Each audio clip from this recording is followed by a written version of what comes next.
আসসালামু আলাইকুম, কি অবস্থা সবার? আশা করি সবাই অনেক বেশি ভালো আছো। আজকে আমরা ম্যাথ অলিম্পিয়াডে প্রুফ বেস একটা ম্যাথ সলভ করব। তো চলো প্রশ্নটা পড়ে নেওয়া যাক। তো এখানে বলছে proof that for any integer a square minus 3a minus 19 is not divisible by 289।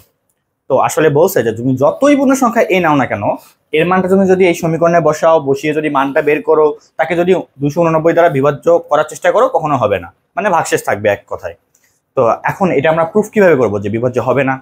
তো অ্যাকচুয়ালি আমরা প্রথমে ধরে নিব যে আসলে এই টার্মটা এটা 289 দ্বারা বিভাজ্য, আমি ধরে নিব বিভাজ্য।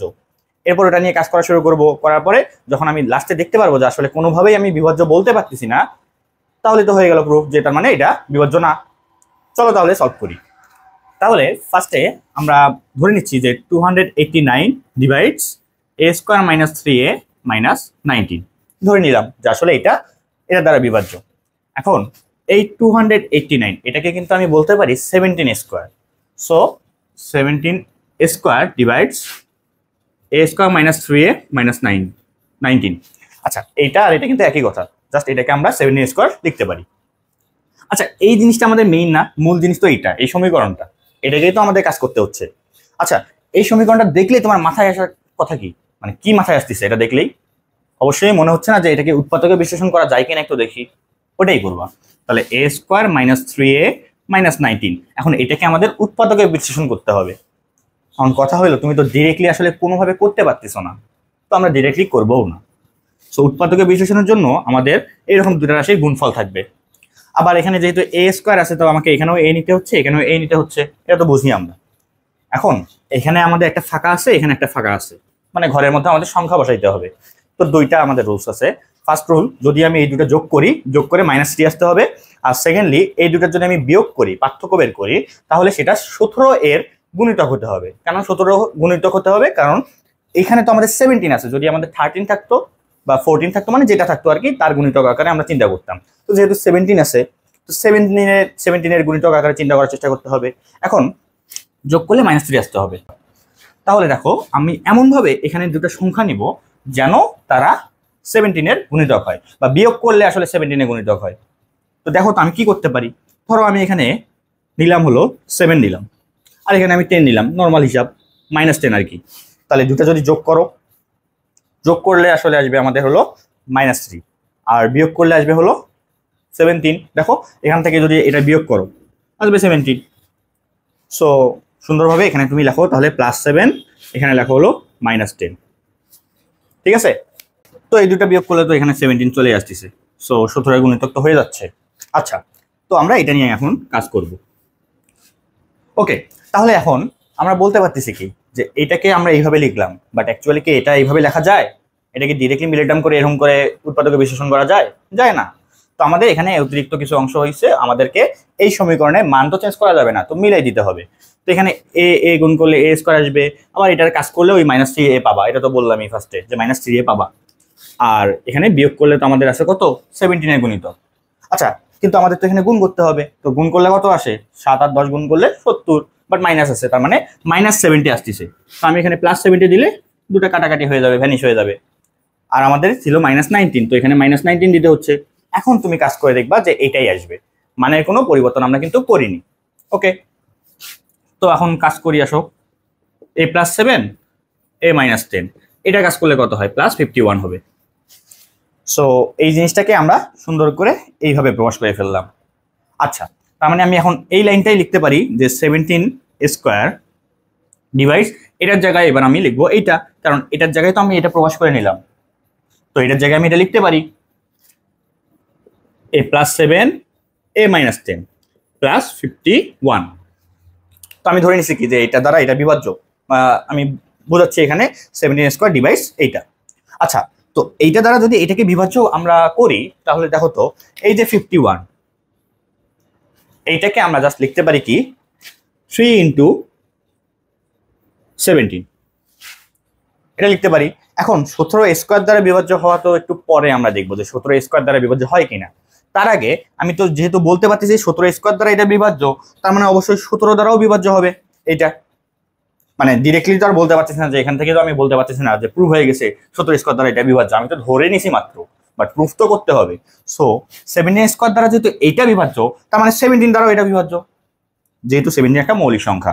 সো a+7 a-10 + 51 এটা 17 দ্বারা বিভাজ্য হবেই। তো 17 স্কোয়ার দ্বারা যদি বিভাজ্য প্রমাণ করতে পারি, তো 17 দ্বারাই তো বিভাজ্য হতে হবেই। তাহলে আগে এটাই প্রুফ করি যে 17 দ্বারা বিভাজ্য, পরে 17 স্কোয়ারে যাই, মানে ছোট থেকে আসলে বড়র দিকে যাই। আচ্ছা, এখন আমি তো আপাতত এটা পাইলাম যে 17 দ্বারা এটা বিভাজ্য, তো এটাকে আসলে প্রুফ করি। প্রুফ করে আগে দেখাই যে আসলে 17 দ্বারা বিভাজ্য। আচ্ছা, এই যে 51 যেটা আমি একটু আগে উপরে লিখলাম যে 3 × 17 আকারে আমরা লিখতে পারি। তো বুঝতেই পারতেছি আসলে 17 এটা দ্বারা বিভাজ্য, মানে 51 17 দ্বারা বিভাজ্য, এটা তো বুঝতে পারতেছি যেহেতু 17 এর গুণিতক একটা, তো 17 দ্বারা বিভাজ্য হবে। তার মানে অবশ্যই এইটাকেও আমাদের 17 দ্বারা বিভাজ্য হতে হবে, তাহলেই কেবলমাত্র এটা যোগফলটাও 17 দ্বারা বিভাজ্য হবে। সো আমাকে এখন এটা প্রমাণ করতে হবে যে 17 ডিভাইডস a+7 and a-10, এটা এখন আমাকে আনতে হবে। আচ্ছা, তো আমি তো আপাতত ধরে নিছি যে 17 ডিভাইডস এইটা। আচ্ছা, এখন যদি 17 দুটো সংখ্যার গুণফলকে বিভাজ্য করে, তার মানে এখান থেকে আমি বলতে পারি তাহলে 17 ডিভাইডস a+7 অথবা 17 ডিভাইডস a-10, এটা বলতে পারি। মানে দুইটা রাশির গুণফল 17 দ্বারা বিভাজ্য, তার মানে এদের মধ্যে যে কোনো একটা অবশ্যই 17 দ্বারা বিভাজ্য হবে, হয় এটা অথবা এটা। এখন কোনটা হবে আমরা জানি না। তো যদি আমার এই চ্যানেলে প্লেলিস্টে মডুলার অ্যারিথমেটিকের ক্লাস করে থাকো, তাহলে আসলে এই জিনিসগুলো একদম ক্লিয়ারলি বুঝতে পারবা যে আমরা যখন বলতেছি 17 দ্বারা এটা বিভাজ্য, 17 দ্বারা এটা বিভাজ্য, তখন অ্যাকচুয়ালি 17 দ্বারা এদের পার্থক্য বিভাজ্য হবে। যদি দুটাই আর কি 17 দ্বারা বিভাজ্য হয় তাহলে। তো আসলে আমরা এদের পার্থক্যটা কি নিয়েছিলাম দেখো তো, a+7 minus a-10 equal to কি হবে, বিয়োগ করলে আসবে হলো 17। আমরা 17 মিল করার জন্যই তো কাজটা করছি, যে ফার্স্টে যে এখানে সংখ্যা দুটো নিলাম, তো এরা কি করছি, বিয়োগ করলে যেন 17 এর গুণিতক হয়, ওইটার জন্যই কিন্তু কাজটা করছিলাম। এই কারণেই করছিলাম যেন এখানে ডিরেক্টলি বিয়োগ করলে 17 আসে, কারণ এদের বিয়োগফলটা মানে 17 দ্বারা এটা বিভাজ্য অথবা 17 দ্বারা এটা বিভাজ্য, এই দুটার বিয়োগফলটা যেহেতু আমাদের 17 দ্বারা নিজেই বিভাজ্য, মানে নিজেই 17 আসছে, মানে কি এই 17 দ্বারা বিভাজ্য হবেই। সো এদের বিয়োগফল যেহেতু 17 দ্বারা বিভাজ্য, আমি এখানে রিভার্সলি বলতে পারি যে তার মানে 17 দ্বারা এটাও বিভাজ্য, 17 দ্বারা এটাও বিভাজ্য। তা না হলে কখনো এদের বিয়োগফল 17 দ্বারা বিভাজ্য হতো না, বা 17 এর গুণিতক আসতো না।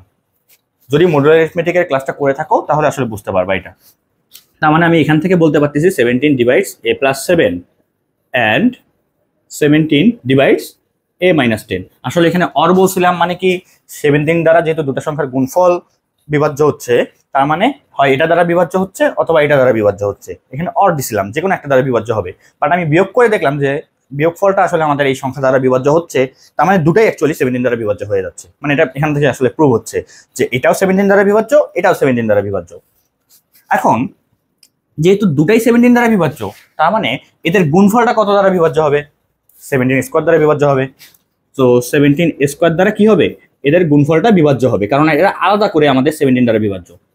তুমি একটা কাজ করিও, তুমি একটা সংখ্যা চিন্তা করিও, ওই সংখ্যা নিয়ে কাজ করো, যে a+7 এর মান ধরে নাও, যে কোনো একটা কিছু, a-10 এর মান যে কোনো একটা কিছু নিয়ে বিয়োগ করে দেখো যে আসলে কি দিয়ে বিভাজ্য হয়। মানে একটা সংখ্যা দিয়ে বা এক্সাম্পল দিয়ে চিন্তা করলে জিনিসগুলো আরো সহজ হয়ে যায়। তো এখানে যেহেতু দুটাই আমাদের 17 দ্বারা বিভাজ্য, তাহলে এদের গুণফল 17 দ্বারা বিভাজ্য হবে। যেমন একটা এক্সাম্পল দেখাই, ধরো যে 6 আমাদের 2 দ্বারা বিভাজ্য, আবার 8 আমাদের 2 দ্বারা বিভাজ্য, দুটাই আমাদের 2 দ্বারা বিভাজ্য। তো এদের গুণফলটা কত হয়, 6×48।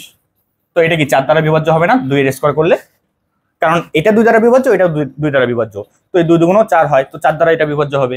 সিমিলারলি এটা আমাদের 17 দ্বারা বিভাজ্য, এটাও 17 দ্বারা বিভাজ্য, তাহলে 17 গুণ করলে 17 স্কোয়ার হয়, তার মানে 17 স্কোয়ার দ্বারা এটা বিভাজ্য। এখন দেখো আমি কিন্তু প্রমাণ করে ফেলছি যে এই দুটার গুণফল 17 স্কোয়ার দ্বারা বিভাজ্য। আমি একটু আগে একটা লাইন লিখছিলাম না, এই যে এই লাইনটা 17 স্কোয়ার দ্বারা এই পুরো লাইনটা বিভাজ্য লিখছিলাম না, তো আসলে এটা আরেকবার লিখি, তাহলে 17 স্কোয়ার দ্বারা কি আসলে a+7 a-10, এখানে দেখো এক্সট্রা ভাবে আর কি ছিল +51। তো এইটা তো আমাদের 17 স্কোয়ার দ্বারা বিভাজ্য, আমি এখানে প্রুফ করেই ফেলছি। তাহলে এইটাকেও আমাদের 17 স্কোয়ার দ্বারা বিভাজ্য হতে হবে, তাহলেই তো কেবলমাত্র এটার যোগফলটাও 17 স্কোয়ার দ্বারা বিভাজ্য হবে। আর 17 স্কোয়ার মানেই তো 289, তাই না? তাহলে এইটাকে আমরা তো একটু আগে দেখলাম যে 3 × 17 আকারে লিখতে পারি। তার মানে এখানে যদি আরেকটা সূত্র কোনোভাবে আসতো, তাহলে আমি বলতাম যে ওই সংখ্যাটা 17 স্কোয়ার দ্বারা বিভাজ্য। বাট অ্যাকচুয়ালি 17 স্কোয়ার দ্বারা কি এটা বিভাজ্য হবে? পসিবল হবে না, কারণ এটা 17 স্কোয়ার দ্বারা বিভাজ্য, কিন্তু এইটা না, যেটা আমাদের আসলে ইম্পসিবল। ইম্পসিবল কোনটা? ইম্পসিবল এই 51 17 স্কোয়ার দ্বারা বিভাজ্য হওয়া ইম্পসিবল। সো এটা শুধুমাত্র এইটাই 17 স্কোয়ার দ্বারা বিভাজ্য, এটা 17 স্কোয়ার দ্বারা বিভাজ্য না। তার মানে 17 স্কোয়ার দ্বারা আসলে এটার যোগফলটা বিভাজ্য হওয়ার কোনো চান্স নাই। চান্স নাই মানে কি? এটা কোনটা ছিল? এটা ছিল না আমাদের এই যে এই লাইন থেকে আসছিল না, এই লাইন থেকে আসছিল না, এটা এটা কোনটা ছিল? মেইন আমাদের যে সমীকরণটা দেওয়া ছিল সেটা ছিল না। তার মানে আসলে আমরা বলতে পারতেছি 289 নট ডিভাইডস এইটা a square minus 3a minus 19। So proved হয়ে গেল, শেষ। সো তাহলে আশা করি তোমরা সলিউশনটা বুঝতে পারছো। ধন্যবাদ সবাইকে।